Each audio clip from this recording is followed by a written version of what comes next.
Otázky. Činčily sú nočné tvory? Áno, sú. Číslo 2. Sú strašilky miminožravci? Áno, sú. Je gekončík vôbec, dajme tomu, plas? Áno, je. Vidia pak gekon splet po skle? Tuto to máte. Sú agami miminožravce? Tak pol na pol. Je korytnačka aj nočný tvor? Nie, není.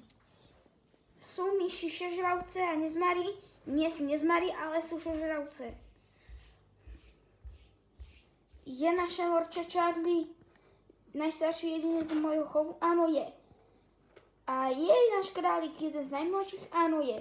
Voilà, daj odber a like, ak sa tieto otázky zaujímaš. A ešte mám pre teba dve. Sú skákavky najmenšie, najinteligentnejšie pavúky s najlepším videním v ríši pavúkov? Áno.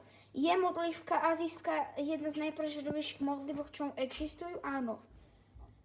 Sú lovecká rasy ryby s najhlbejšou pamäťou? Áno. Je bojovnica jedna z najkrajších ryb na svete? Áno, je. Tak, tuto to máte. Prajem krásny deň plazov. Toto video je mimo témata Dňa plazov. Čo skoro vyjde ďalšia epizóda Dňa plazov. Ahoj.